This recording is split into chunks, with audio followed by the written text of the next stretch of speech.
Alô, alô, pessoal! Meu nome é Nilson Prado e esse é o Papo Ligeiro.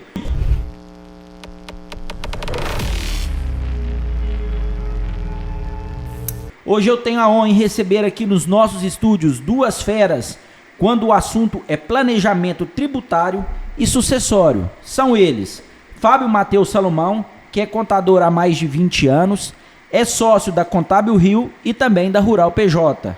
E é ele, Arthur Beal, advogado sócio da Crote Querobim e Beal Advogados Associados. Senhores, boa tarde e obrigado por estar aqui conosco no Papo Ligeiro. Boa tarde, Nilson. Boa tarde, Nilson. Prazer estar aqui contigo. Mas antes da gente continuar, eu queria te pedir para inscrever-se no Instagram e no YouTube. É Papo Ligeiro, tudo junto. Fábio, podemos começar com você? Podemos, sem problema. A gente tem a mania de norte-americanizar as palavras. Holding seria uma forma de planejamento sucessório familiar? Holding se trata de um sistema, né? É um sistema empresarial e esse sistema serve para administrar outras empresas, como também para organizar patrimônios. Então, a gente usa muito esse termo holding, mas realmente é um termo americanizado e hoje vamos dizer que está em moda no Brasil, né? Mas realmente a finalidade dela é organizar patrimônio, organizar negócios familiares e organizar empresas de modo geral. Porque às vezes você tem várias empresas de mesmo ramo ou ramo diferente. Ela pode ser uma holding administradora, que vai tomar conta daqueles negócios. Pode ser uma holding mista, que também vai ter atividade empresarial. Ou pode ser uma holding patrimonial, onde você vai criar um berço sucessório, organizar o patrimônio, proteger o patrimônio, e aquele berço sucessório vai servir para você planejar a transferência patrimonial para as próximas gerações. Então o planejamento sucessório é alguma coisa dentro da holding. A holding é algo mais completo. A holding é algo bem completo, é um sistema bem completo. Que não é só o planejamento sucessório, tem outras coisas que fazem parte. Dentro você pode também fazer o planejamento tributário, planejamento sucessório e organização do sistema. Vamos dizer assim, que você quer organizar a parte financeira e administrativa das suas empresas. Você quer manter um núcleo para fazer essa organização. Então a holding serve para isso também. E a holding ela pode ser no rural, no urbano, pode ser... Tanto pode você integralizar, colocar dentro daquela pessoa jurídica imóveis rurais com atividade rural, imóveis urbanos com atividade urbana, ou também as duas, urbano e rural com atividades urbana e rural. Eu vejo que aqui tem um contador e um advogado. Então são funções complementares. Justamente. Hoje, para confeccionar, não sei se a palavra correta é essa, uma holding, precisa de uma equipe, não basta uma pessoa, porque tem muita gente vendendo facilidades que a gente sabe que não existe. Uhum. É assim, como é que funciona essa constituição de uma holding? Nilson, essa constituição de uma holding é muito importante, a junção desses dois profissionais, o contador e o advogado. Porque juntando o conhecimento dessas duas áreas, a gente consegue formatar um sistema bem organizado, bem seguro e bem completo. Então, o que falta de conhecimento, de repente, para o advogado, o contador tem, e o que falta de conhecimento jurídico para o contador, o advogado tem. Entendi. Arthur, eu acompanhei alguns livros para preparar a entrevista, e no livro Holding Familiar e Suas Vantagens, o autor fala: é mito dizer que holding é um instrumento para a economia fiscal. Em alguns casos, isso é verdade, em outros não. Sua funcionalidade tributária é a menos importante? Então, você concorda com esse autor ou não? Eu concordo. Claro que assim, normalmente as pessoas vão procurar fazer essa organização olhando do ponto de vista de economia tributária. Mas o principal objetivo disso é a manutenção do negócio. Você manter o negócio familiar funcionando, você manter essa estrutura funcionando, você estabelecer regras para a sucessão, para que o negócio permaneça, né? Essa questão da economia é interessante por ser como eu falei, é o ponto inicial da maioria das pessoas, mas a questão da segurança jurídica é mais importante do que isso. Muitas vezes a pessoa está olhando só para a economia e esquece da parte de segurança jurídica. A gente pode pensar que são inversamente proporcionais, via de regra, economia e segurança. Quanto mais você quer economizar, mais riscos você vai agregar. Dando um exemplo bem simples, muitas vezes a pessoa, objetivando economizar o máximo possível para não pagar um ITCD, o pai vende a propriedade que ele tem para o filho que é casado pela comunhão parcial de bens. Depois esse filho separa, tem que dividir com a agora ex-esposa, né? Então, objetivando economizar um valor de ITCD que seria ali menos do que 8%, acaba que metade do patrimônio tem uma destinação diferente do que era planejado. Então, não dá para olhar só para a economia. O objetivo é sempre formar um negócio familiar que seja capaz de perdurar por gerações. E é impossível a gente prever os acontecimentos, né?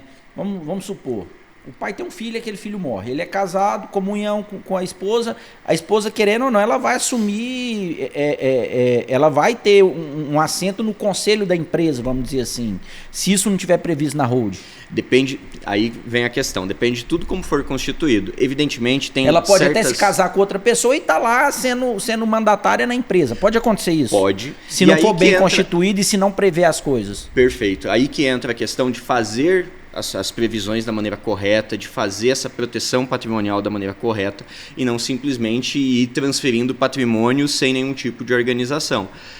Hoje, a esposa ela é herdeira mesmo dos bens particulares, então, eventualmente, por maior a proteção que seja que você queira dar, dizendo que esse não é o objetivo de uma família, por mais que você tente evitar isso, em algumas situações é inevitável que isso aconteça, porque existem certas regras do direito brasileiro que a gente não pode ir contra.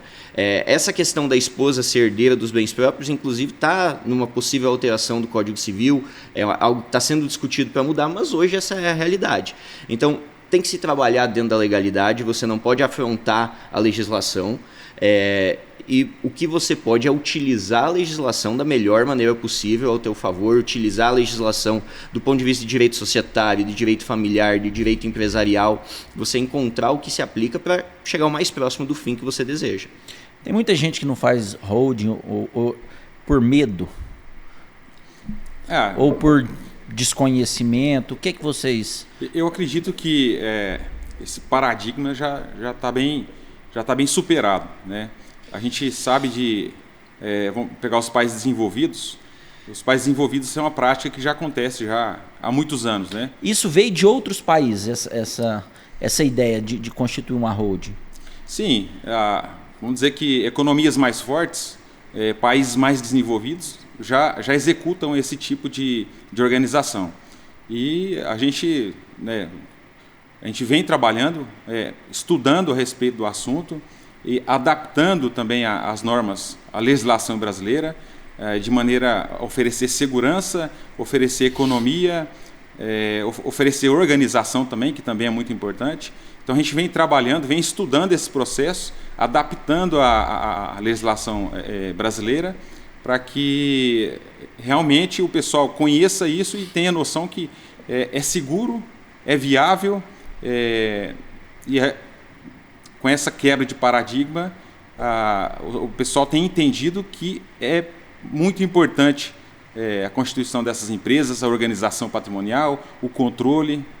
Para aquela pessoa assim, que está assistindo a gente e que tem vontade de montar uma holding, mas nunca conversou com um profissional, assim, de uma forma bem didática, o que é a holding? Assim? Por quê? Porque ela engloba planejamento sucessório, ela engloba a questão tributária, você tem que transformar seu negócio numa pessoa jurídica, ir migrando parcelas, cotas daquele negócio seu. Como é que é essa confecção? Assim? Tem como vocês dar um esboço de forma bem didática mesmo? Que aí eu acho que a gente tem que dar um passo atrás, primeiro, e falar do que é planejamento tributário e do que é planejamento sucessório. Certo. Quando você fala em planejamento tributário, é você organizar a tua atividade empresarial de uma maneira que seja mais benéfica. Aqui eu estou falando de fato organizar a atividade dessa maneira. Você não pode simplesmente implementar uma simulação. Você fingir que está fazendo algo porque assim é mais barato e não o fazer. É você efetivamente encontrar uma maneira mais barata e executar dentro da lei. Planejamento sucessório... Quando você fala em simular, é fraudar a lei. é você dizer que você está fazendo uma coisa no papel e na prática você está fazendo outra. É você dizer que, um exemplo que acaba acontecendo bastante, para pegar um exemplo do meio rural, que você tem um contrato de parceria, mas na verdade é um arrendamento. É algo fora, pagar imposto de renda. Fora da parte de holding. Esse não é um assunto de holding, mas é um bom exemplo para mim do que a gente fala de uma simulação. Mas as pessoas fazem isso para não pagar imposto de renda. Fazem isso para pagar menos imposto. Então, o direito brasileiro, ele não dá suporte para negócios simulados. Os negócios precisam existir na vida real. Do ponto de vista do planejamento sucessório, ele também tem a parte financeira, a parte de economia do ITCD, que é o Imposto de Transmissão, Causa, Morte e Doação, o famoso imposto do inventário. Mas, para mim, o principal ponto da parte sucessória, até no gancho da pergunta anterior, é você organizar, você estabelecer regras de governança, você organizar a tua família, de modo que, quando for passado isso para as próximas gerações, seja feito de uma maneira ordenada e seja respeitado a vontade de quem fez o patrimônio, né, do patriarca, da matriarca, objetivando principalmente isso, evitar conflito, estabelecer regras para ter a perenidade do negócio.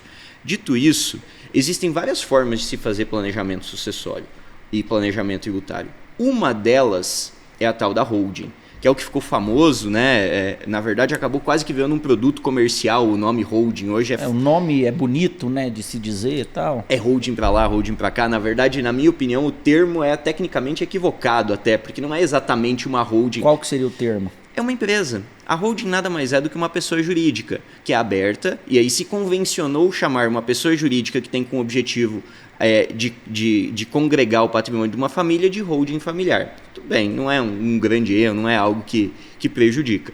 Mas basicamente o que se faz normalmente, quando se fala de holding familiar, sem entrar nos detalhes, né, de técnico, o que se quer dizer é você abrir uma pessoa jurídica, você transferir o patrimônio dessa família para essa pessoa jurídica e você assim organiza o patrimônio em cotas, porque você deixa de ter um imóvel, você passa a ter cotas de uma empresa. E aí com isso, dentro de um contrato social de uma pessoa jurídica, é muito mais possível você colocar as regras, inclusive para os sucessores. Você pode colocar questão de venda dessas cotas, como que vai ser feita, se um sucessor quiser vender para o outro, entrada de terceiros, entrada até da próxima geração, que eventualmente tenha que ser aprovado. Então, estando o patrimônio dentro de uma pessoa jurídica, fica mais fácil de você poder tanto colocar regras em cima dele, quanto eventualmente já fazer a passagem antecipada desse patrimônio para os sucessores.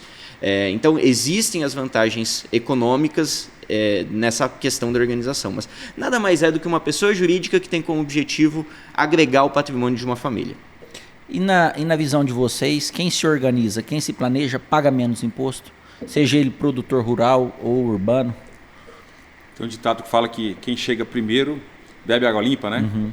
É a mesma coisa. Então, se você planeja, se você conversa com um profissional sobre os negócios que você vai fazer, que você pretende fazer, você tem mais informações. Então, você deixa de errar conversando. Vamos imaginar que você vai comprar um imóvel. Você vai comprar um imóvel rural. A gente sabe que parte é benfeitoria, parte é terra nua. Certo. Então, numa negociação de compra de um imóvel rural, tomando isso como exemplo, às vezes é viável, é muito viável você procurar um profissional, um contador ou um advogado. Um bom contador, um bom advogado. Para você tratar dessa negociação. Porque a gente sabe que o produtor, quando ele compra benfeitorias, isso gera despesa para ele na atividade rural. E pode ser benéfico também para quem está vendendo. Vender benfeitoria é mais barato que você vender terra nua com ganho de capital. Então, tomando isso como exemplo, a holding, o planejamento, tem a mesma finalidade. Quando você apresenta isso para um profissional, o contador, o advogado, especialista nessa área, ele vai te orientar. É melhor esses imóveis aqui você integralizar dentro da empresa, porque são imóveis que você não pretende vender, são imóveis que você pretende passar para as próximas gerações. E essa passagem, essa transferência patrimonial, você pode evitar custos com o ITCD. Então, tem maneiras da gente planejar e organizar isso para que não gere uma carga tributária muito alta. Agora, se você deixa isso para lá. Quando o pai e a mãe faltar, a gente resolve isso. A gente sabe que tem confusão familiar, aí entra o emocional, nessa hora a família está sofrendo, né? Não é nem só o imposto, pelas várias dores outras coisas emocionais, justamente. Aí às vezes não tem uma pessoa que foi nomeada para administrar aquele negócio. Talvez entra lá um monte de pessoas interessadas a tomar conta daquele patrimônio sem nem ter experiência para cuidar daquilo. Então, quando o pai e a mãe estão vivos, ou um, ou outro, ou os dois, a gente sabe que existe o respeito. Eles estão existe ali, uma hierarquia. Hierarquia, justamente. Eles estão ali para dizer, o caminho que eu quero tomar é esse aqui. Eu construí esse patrimônio para que esse patrimônio traga para vocês, vamos dizer assim, uma segurança financeira e para que isso passe também para as próximas gerações. Então, a holding, esse sistema que a gente trabalha, ele veio também para isso, não só para eu constituir uma empresa porque eu acho bonito, eu quero colocar meu patrimônio lá. Tem inúmeros benefícios. E os benefícios que a gente sempre explica para os clientes são esses aí. A organização também, pensando também na falta do pai e da mãe, como é que vai ficar, quem vai administrar esse patrimônio, quem tem direito a cada uma das partes. Então, a hierarquia, nessa hora, ela conta muito. O pai e a mãe estão ali para cuidar disso, para que não vire confusão, né, na hora certa. Então, a hora de pôr o dedo na ferida, de organizar, é a hora que ainda existe o pai e a mãe. Vamos aproveitar essa oportunidade que o pai e a mãe estão aí, vamos fazer a vontade deles, eles construíram isso aqui é para passar para mim, que sou filho, é para passar para os meus filhos, que são netos, e daí você constitui, de fato, um berço patrimonial que pode durar várias gerações, que deve durar várias gerações. E uma pergunta minha, que eu sou leigo no assunto, vamos supor o patriarca, ele constituiu aquele patrimônio e ele resolve fazer um sistema de planejamento tributário, uma hold, e começar a passar as cotas para os seus filhos. Como é que fica a segurança dele, segurança financeira, a partir do momento que os filhos tiverem controle total sobre aquele patrimônio? Como é que ele fica resguardado? Minha pergunta é pensando numa pessoa mais idosa, tal, porque assim, você sabe que filho casa, né, constitui família. Qual que é a segurança dele em relação a isso? Ele tem uma garantia legal de que aquilo, enquanto ele for vivo, ele vai exercer poder sobre aquilo, mesmo aquilo não está sendo sobre o domínio dele? O projeto tem que trazer segurança e tem que trazer também facilidades, né? Vamos dizer assim, se for para complicar, aí não vale a pena. A gente tem que aproveitar o conhecimento que nós temos, as oportunidades que nós temos para trazer segurança para a família e também facilidade. Não é vender dificuldade. Mas ele tem segurança para migrar e ter posse do negócio. Dentro do contrato social, você pode incluir as regras de administração, de usufruto, que fica com o patriarca, cláusulas de incomunicabilidade, pensando nos agregados, cláusulas de reversão, se por acaso o filho falta primeiro que os pais. Então, você pode prever tudo isso. Pode prever tudo isso. Tem que prever tudo isso, porque senão fica mal feito. Arthur, complemento com você. Não, justamente essa questão que você falou, a questão do o famoso depende de advogado, né? Depende como for feito. Se é o objetivo do patriarca manter essa segurança financeira, o usufruto é um dos instrumentos, é um instrumento que se usa muito até hoje, muito interessante, que, por exemplo, dá essa garantia que ele quer. Podem ser agregados outros tipos de proteção, tudo depende da realidade da família. A questão toda é que quando a gente fala dessas matérias de planejamento tributário e sucessório, não tem uma receita pronta. Cada família vai ter uma realidade, cada família vai ter um negócio, vai ter um patrimônio, vai ter uma relação diferente e cada uma vai ter que ter as pequenas adaptações. Tem, sim, algumas coisas que são parecidas em vários casos, mas nunca é igual. Tem suas particularidades. Eu queria agora passar para a questão de alguns impostos, né, que é muito discutido, principalmente na questão da holding, que é o imposto causa-mortes, né, o ITCMD. Sim. No Brasil, quando comparado a outros países, ele é relativamente baixo, né? Hoje está em 8% Sim. constitucionalmente. O máximo, né? O máximo, né? Tem alguns estados que é 2%. Os estados têm a liberdade de estabelecer a alíquota do ITCD que eles entenderem conveniente até o teto de 8%. No nosso caso, Goiás é 8%. Goiás é uma tabela progressiva que acima de R$600 mil é 8%. Então, assim, quando a gente olha o todo no Brasil, a gente paga muito imposto. Só que quando a gente olha no imposto causa-mortes, é um imposto relativamente barato quando comparado nos outros países. Então a gente pode saber que vai aumentar isso, né? É uma tendência, né? É que acontece, Nilson. Outros países tributam de uma maneira diferente. Se a gente pegar Estados Unidos ou alguns países da Europa, a tributação sobre o consumo ela é muito menor. Então o Brasil tem uma tributação muito alta sobre a renda, uma tributação muito alta sobre o consumo.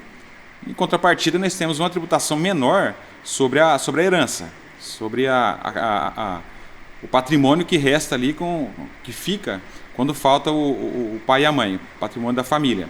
Ele é realmente uma alíquota menor. Só que se nós chegarmos a esse ponto, se essa alíquota nossa chegar ao ponto de igualar com, vamos pegar, a Europa é 40%.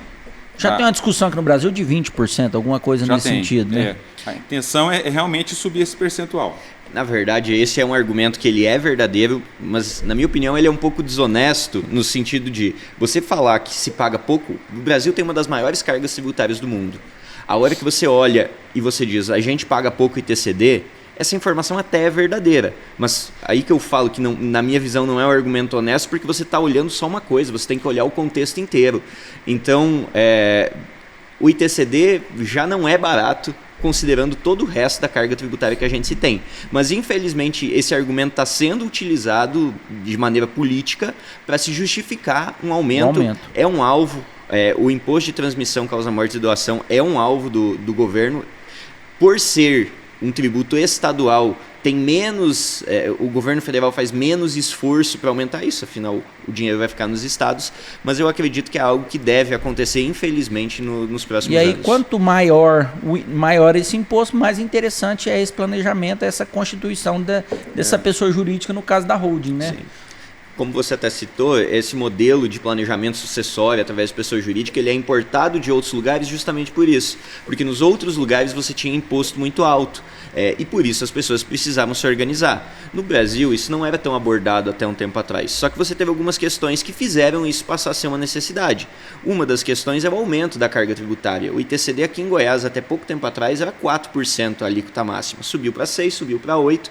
E assim foi em todos os estados. Todos não, mas a maioria dos estados vem subindo a sua carga tributária do ITCD e hoje grande parte deles já cobram 8% de um valor para cima.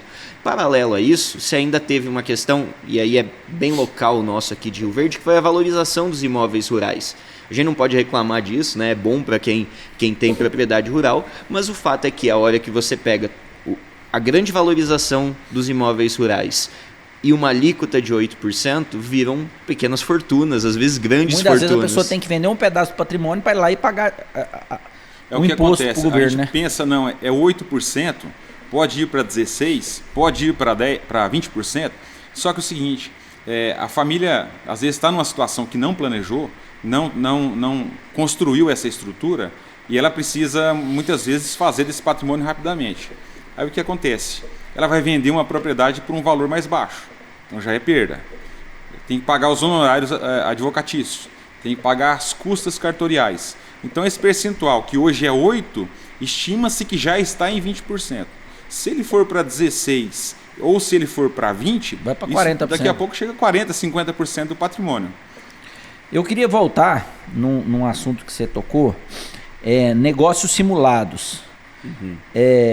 Quando a gente faz um negócio simulado só para ganhar certas coisas, aquilo ali pode ser facilmente derrubado, né? Então, assim, a pessoa que for contratar um profissional para fazer esse tipo de pessoa jurídica, de holding, ela tem que saber que ela tem que contratar um profissional sério, uma pessoa séria, porque fazer negócio simulado é complicado, pode ficar pior, né? E alguém que eventualmente vai falar o que ela não quer ouvir. Essa que é uma das questões. Tem muito milagreiro? Esse é o ponto. Não adianta, é muito fácil vender milagre, mas a questão é a entrega. Num primeiro momento pode até dar certo, mas no futuro a conta vem. Então não adianta você fazer uma estrutura, porque é tributariamente mais benéfico para você montar uma estrutura como se você tivesse uma parceria, como se você tivesse algum tipo de relação comercial. e que na verdade não é isso na vida real. Então quando você fala de fazer planejamento, você efetivamente tem que incorporar essa mudança e você tem que passar a atuar daquela maneira.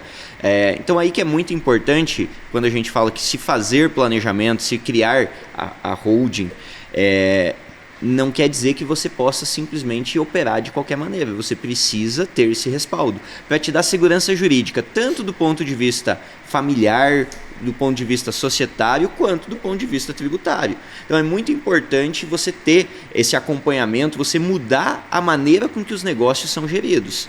É um trabalho que, se for bem feito, ele dá trabalho. Não é só fazer o negócio, praticar aquilo no dia a dia. Não é festa, não tem milagre, esse agora, é o ponto. Agora uma pergunta é o seguinte, eu criei uma pessoa jurídica, estou transferindo as cotas da minha fazenda, o meu negócio, no caso meu, atividade leiteira, eu preciso transformar ela em pessoa jurídica ou eu posso continuar ela como pessoa física? Depende de como que é a tua organização. Você pode fazer uma organização em que você transfira a tua propriedade para dentro da pessoa jurídica e que a pessoa jurídica vai explorar essa atividade.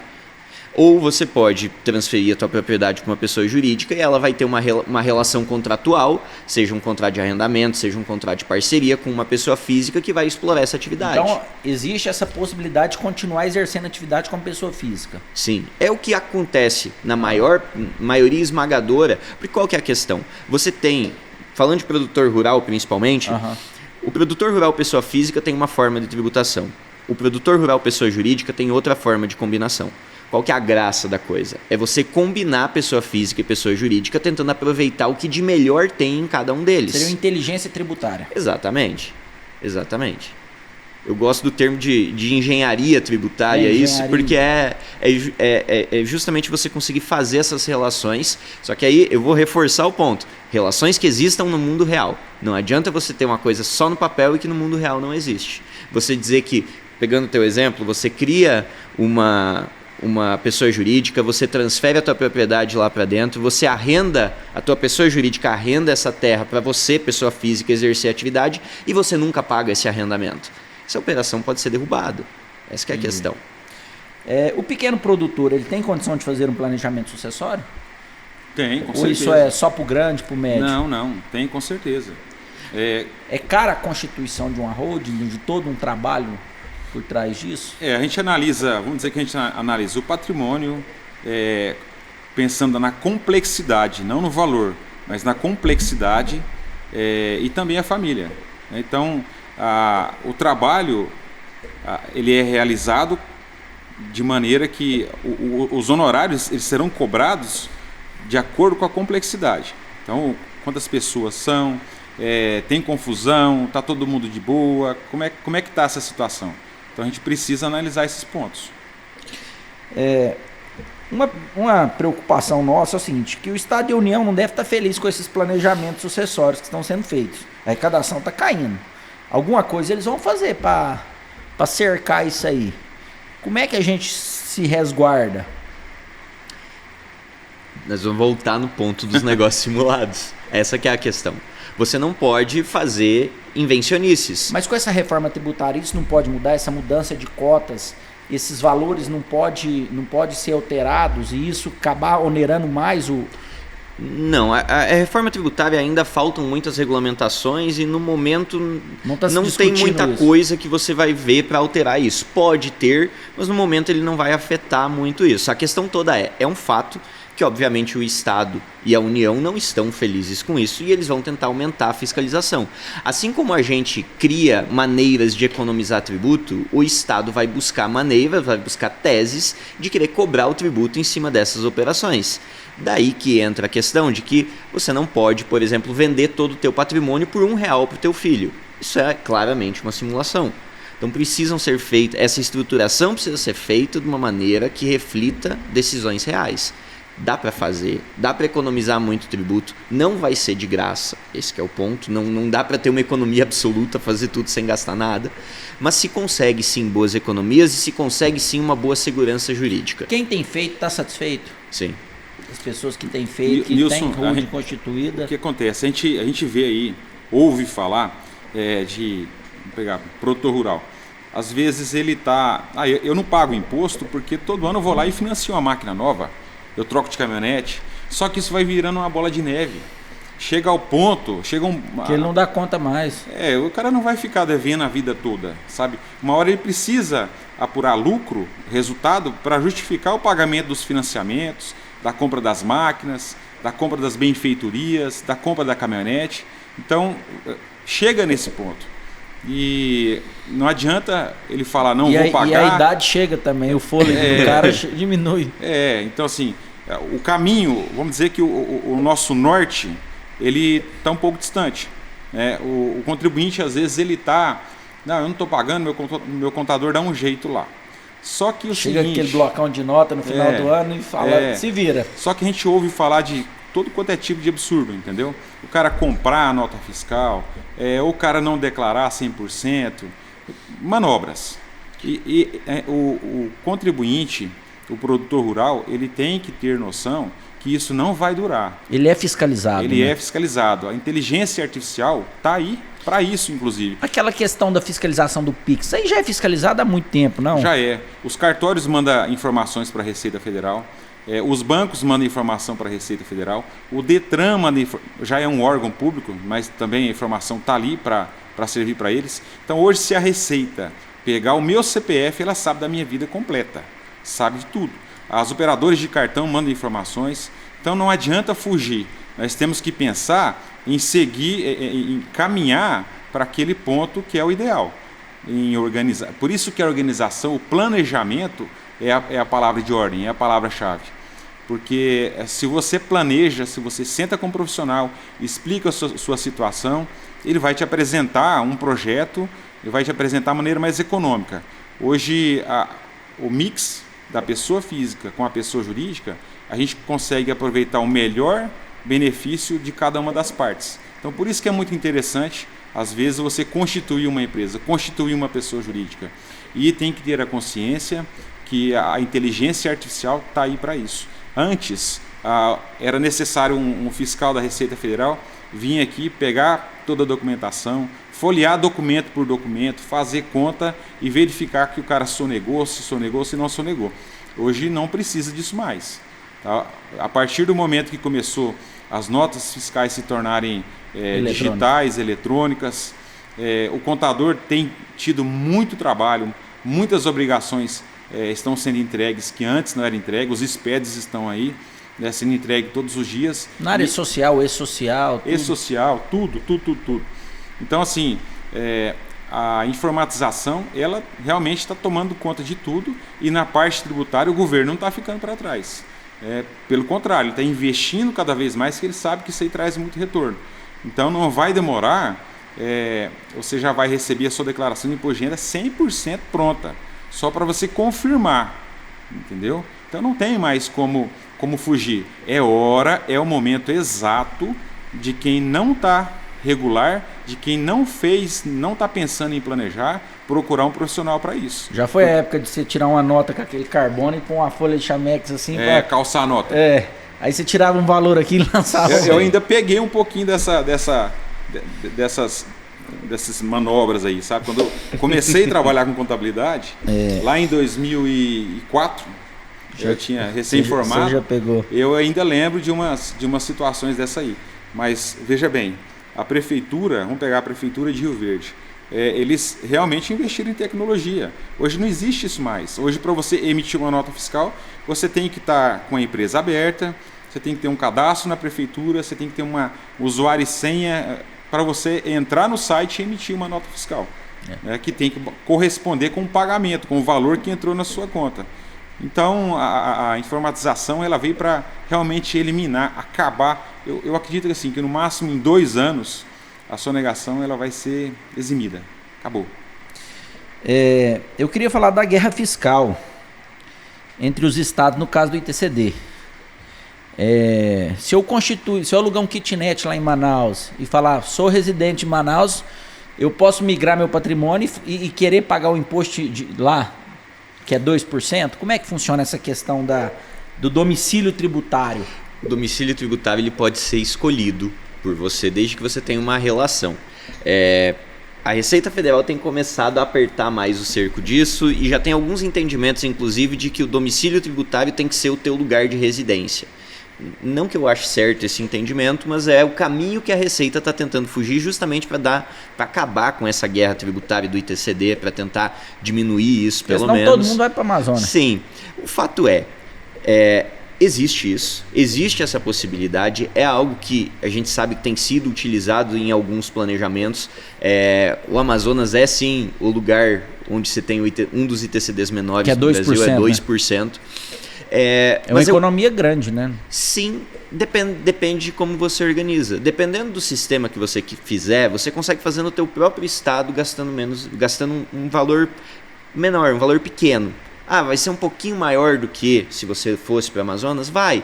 Mas aí a gente vai entrar naquela questão. Mas aí você vai ter segurança jurídica. Segurança, sabe? Não dá para querer fazer tudo pela economia. Não dá para você simplesmente arriscar absurdos. Muito embora isso é uma coisa que é lícita. É permitido. Você poderia fazer. É algo que pode estar dentro de um planejamento, sim, a migração do domicílio fiscal para um domicílio mais interessante. Se você... Outros estados, você tem problemas maiores, como, por exemplo, Santa Catarina, você tem a tributação do ITCD sobre extinção de usufruto. Aí é um problema grande, porque se você organiza uma estrutura jurídica com usufruto, a hora que o pai e a mãe vier a faltar, você vai ter que pagar o imposto. Nesses casos, acaba quase que sendo obrigatório você procurar um outro domicílio fiscal. Aqui em Goiás, apesar da gente ter uma alíquota alta, dá para fazer um bom planejamento aqui, resolvendo todas as questões dentro. Em uma situação ou outra, um patrimônio que esteja com um valor bastante atualizado, pode ser interessante sim utilizar dessas saídas. Você usar dessa possibilidade. É legal. É lícito. É lícito. É lícito você escolher o teu domicílio fiscal. Entendi. Tem uma questão também que está muito em pauta, que é a questão do ITBI, que já é uma taxa municipal. Né? Que como é que fica quando você vai transferir um bem para uma pessoa jurídica? Porque antes não era cobrado, agora já tem o tema 796, que houve um entendimento que pode ser cobrado esse ITBI. Como é que está essa questão? Porque antes a gente estava falando do ITCD, agora nós já estamos falando do ITBI, que é um imposto municipal, que no caso é 3%. Isso, a sopa de letrinhas da tributação brasileira, né? Tem tanta coisa. O ITBI é o Imposto de Transmissão de Bens Imóveis, que é o imposto que você paga quando você vende um imóvel, tradicionalmente falando. A integralização é uma forma de venda. Você usa esse imóvel para gerar cotas sociais.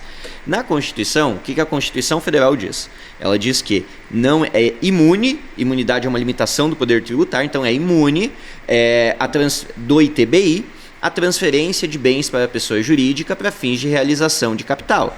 Então não pode, a Constituição fala isso. Exceto casos de empresa imobiliária, que é a exceção. Não vamos tratar da exceção, vamos falar da regra. Isso é o que a Constituição fala. Em termos não técnicos, não deve cobrar não cobra na integralização. Não cobra na integralização.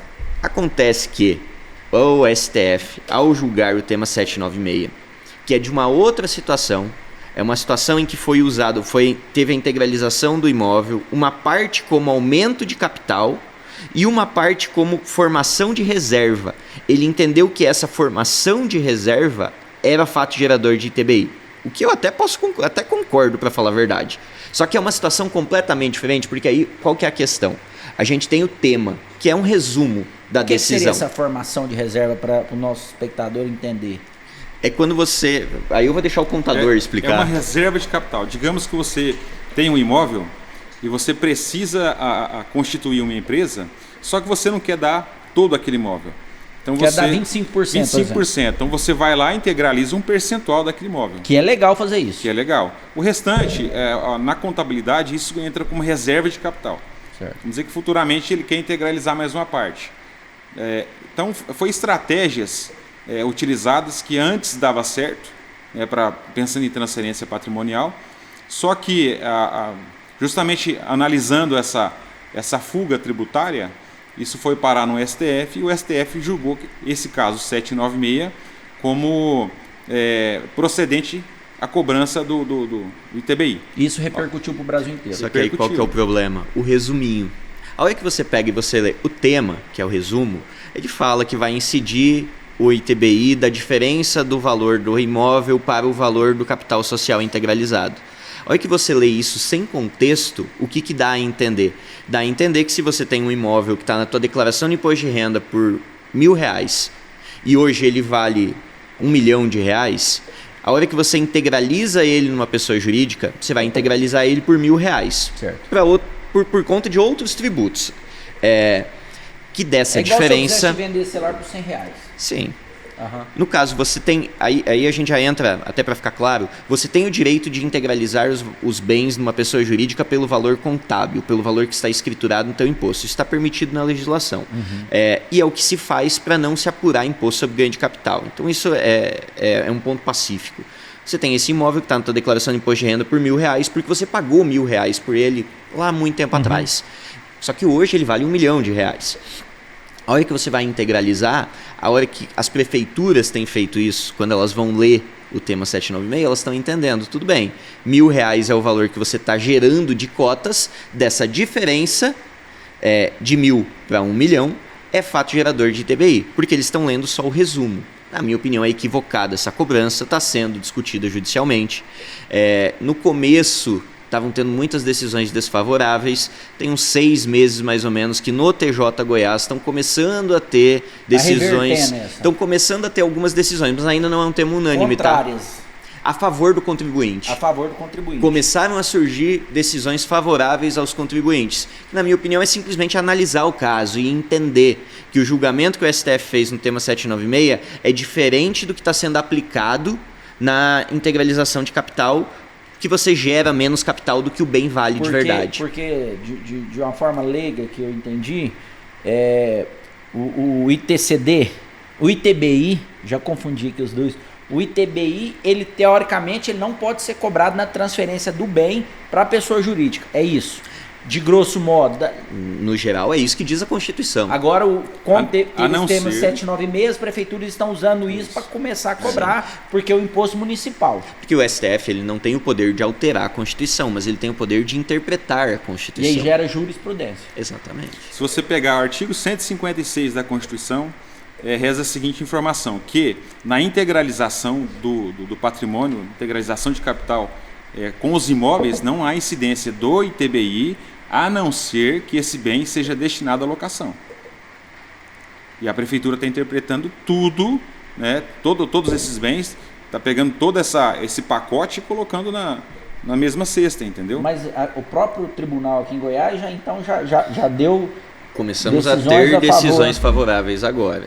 Então ainda está dividido, mas eu particularmente acredito que a hora que se parar e estudar de fato a tese, vão compreender que são coisas diferentes. Porque as decisões em recurso repetitivo da STF, elas são de aplicação obrigatória.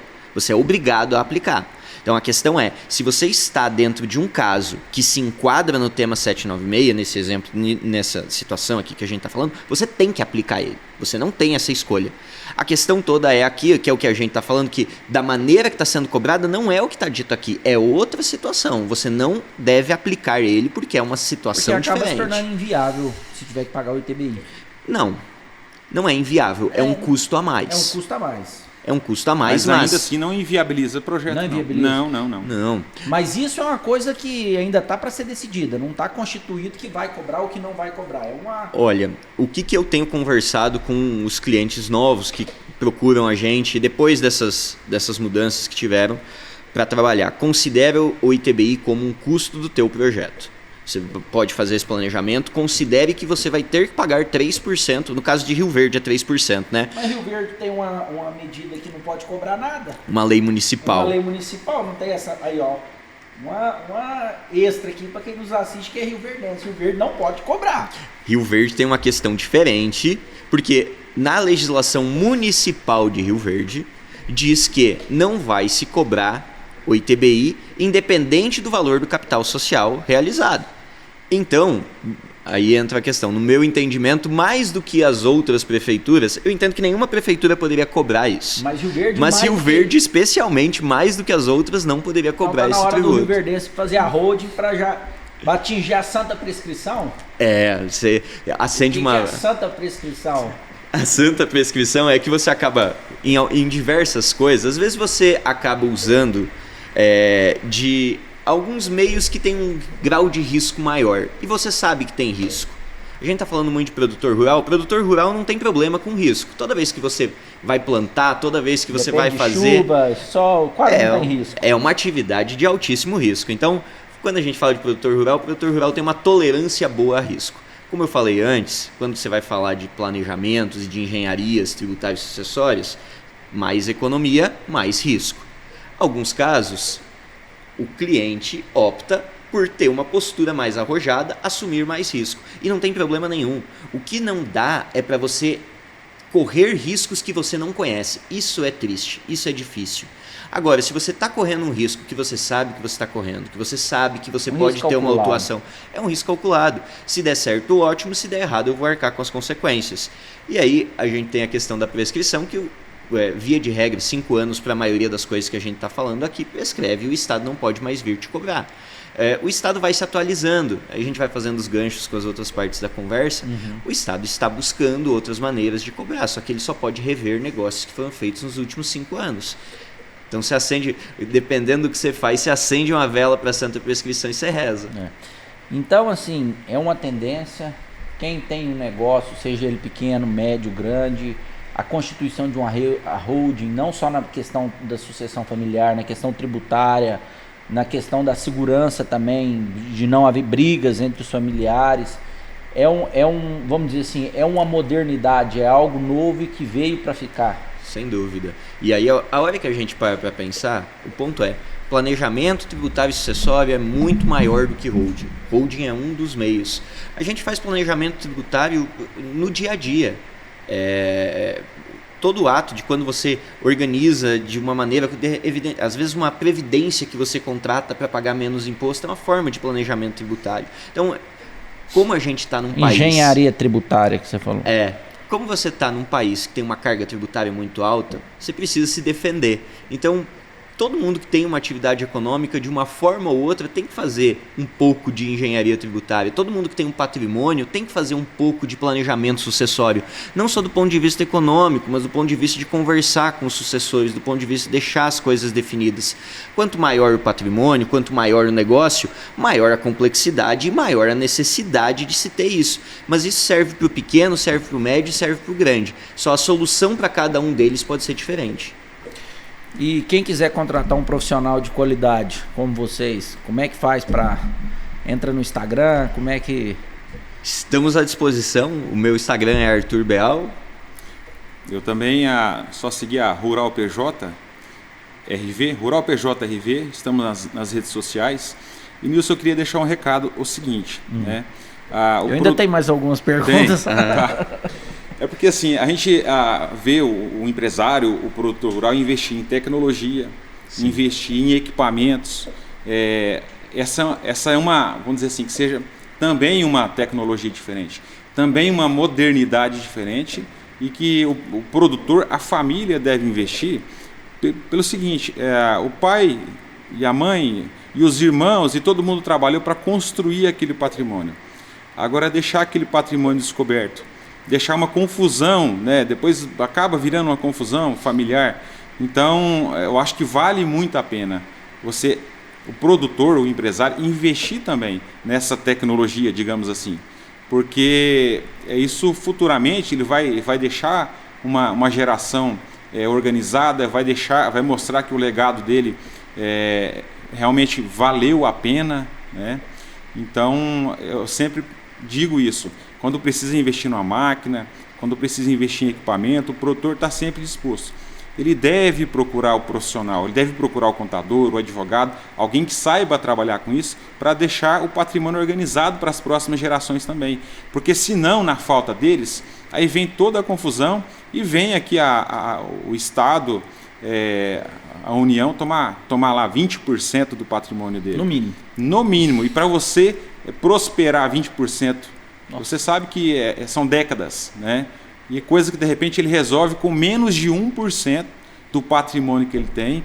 Ele senta com o profissional, ele fica sabendo de todos os riscos, a ITBI, ITCD, a gente coloca isso tudo no papel, coloca isso tudo, apresenta isso tudo para a família. São riscos calculados. Então eu acho que vale muito a pena o empresário, o produtor rural, tirar o tempo para sentar com esse profissional e entender pelo menos. Pode ser que eu não faça, pode ser que eu não queira fazer, não queira correr esse risco. Mas nós apresentamos projetos para ele. E não tem custo nenhum para ele ir lá e ouvir vocês. Não tem né? custo nenhum para ele ouvir. E outra coisa, quem já tem, eu quero chamar a atenção também para quem já tem esses projetos. Que às vezes nós sabemos que veio empresas grandes aqui no nosso município, na nossa região, elaborou projetos ambiciosos, o negócio já está dentro de uma pessoa jurídica, mas às vezes isso não está bem regulado. É importante você ter a empresa constituída, ter os contratos organizados, cumprir com esses contratos e acompanhar isso tudo. Então nós fazemos o trabalho de constituição dessas empresas e nós fazemos auditoria também nessa documentação. A gente acompanha, inclusive, eu preciso de um profissional que esteja aqui, alguém da sua equipe que esteja aqui para treinar a minha equipe. Eu tenho aqui de repente só uma secretária. Eu preciso de alguém aqui que venha, me mostre como é que tem que estar organizado esses documentos para ir para a contabilidade, os documentos que de repente faltam, porque o produtor na correria do dia a dia ali, às vezes ele compra e nem pega a nota fiscal. A empresa fica de mandar aquele documento e às vezes não manda, mas movimentou a conta bancária. Então nós também fazemos esse acompanhamento, nós damos essa auditoria. Faz um serviço completo. Fazemos o serviço completo, né, que facilita a vida do contador também. Não quero trocar de contador, não quero trocar de advogado. Não tem problema nenhum, sabe? Não tem problema nenhum. Nós estudamos, nós temos especialização nessa área, a gente está aqui para ajudar, inclusive o profissional contador dele, não tem problema, para orientar inclusive o profissional contador, o advogado dele, como é que as coisas têm que andar, a documentação tem que estar em dia, você tem que ter os pagamentos, recibo dos pagamentos das parcerias, dos arrendamentos. Então nós fazemos esse trabalho de maneira bem completa. A gente tem um complexo de vira-lata aqui no Brasil que muitas das vezes a gente fala mal de nós mesmos sem mostrar a qualidade que o brasileiro tem. Porque o brasileiro tem muita qualidade. Olha o exemplo da Embraer. A gente não produz carro, mas produz avião. Sim. Uma das maiores companhias do mundo, a Petrobras. Então, assim, a lei brasileira, ela está acompanhando esses processos novos, a modernidade dessas novas constituições, seja ele de planejamento sucessório, de holding. Nós temos uma segurança jurídica por trás disso, porque muitas das vezes as pessoas elas ficam com medo de constituir isso por conta do judiciário, a lentidão. Nós temos essa segurança, nós podemos falar assim, a justiça brasileira é confiável nesse sentido? Sim. A questão toda esses instrumentos, eles não são instrumentos novos. Pessoa jurídica é uma coisa que existe há muito tempo, é a base das empresas do Brasil. Então, assim, são instrumentos que já existiam. A única questão é que você está você está utilizando isso de uma maneira diferente. Via de regra geral, você não pode contrariar a lei, mas se a lei não te proíbe, você pode fazer. Então, são utilizações diferentes para instrumentos, para instrumentos jurídicos que já existiam. Então eu vejo bastante segurança jurídica. Mais uma vez, tudo vai de como que é feito, tudo vai de quem que vai te orientar, que vai saber te esclarecer de eventuais riscos. Mas sim, consegue-se ter uma boa segurança jurídica se você souber o que você está fazendo. Entendi. E para terminar, por que a justiça no Brasil é tão lenta? Mais uma resposta que o Arthur tem que dar. Olha, a gente tem uma justiça abarrotada. E a hora que você começa a olhar a Justiça Federal, a quantidade de processos tributários e de processos previdenciários que você tem. Por quê? Porque a gente tem um sistema tributário hipercomplexo que dá margem para muita discussão, porque você tem uma previdência social que não obedece o que está na lei, que quer inventar regras. A hora que você vai para a Justiça do Trabalho, a gente também tem muita ação trabalhista, o Brasil tem essa cultura de ação. E na justiça civil não é diferente. A gente tem a cultura da judicialização, se leva muita coisa para a justiça. Então, apesar da gente ter uma estrutura de judiciário grande, o judiciário está abarrotado e acaba causando lentidão. A culpa não é dos juízes, é do excesso de a demanda é muito grande. Possibilidades de entrar na justiça, vamos dizer assim. A gente tem a cultura de litígio. O Brasil tem essa cultura de litígio, de brigar, de ir para a justiça, muitas vezes por necessidade, principalmente quando você vai falar de causas contra a União, você não tem como negociar. Se a União está praticando uma ilegalidade, você vai ter que entrar na justiça para se ver socorrido. Então você não tem escolha. Quanto pela questão da cultura mesmo de judicializar, da cultura do litígio que infelizmente a gente tem. Tem se falado muito, eu vejo que tem tido essa evolução de se buscar mais o acordo, né? É um tema relativamente novo, não é tão novo assim, A mas própria arbitragem, né? a mediação, a arbitragem tem surgido, que são caminhos de se desafogar o judiciário. Falando de judiciário como um todo, uma das coisas que pode ser feita é a questão da reforma tributária para a gente diminuir a complexidade do sistema tributário brasileiro. Com isso, a gente vai diminuir o litígio se as coisas ficarem mais claras. Diminuindo o litígio, automaticamente sobra mais tempo os juízes julgarem outras coisas. Vocês dois comem carne assada? Opa! Sem dúvida. Ou é vegetariano? Perguntar para sulista se gosta de carne assada é difícil. Um brinde aqui do Papo Ligeiro. Muito obrigado. Queria te agradecer aí, Fábio, pelo tempo que você dispôs aqui para estar com a gente. Eu que agradeço também. Acho muito bacana o programa, o canal aí. Acompanho sempre e estamos sempre à disposição. Obrigado. Arthur, já te conheço tem um tempo também, te agradeço pela presença. Obrigado mais uma vez, foi um prazer estar aqui. Pessoal, não sei a cabeça de vocês, mas a minha aqui já deu nó. Com a graça de Deus, encerramos mais um capítulo da nossa história. Fui!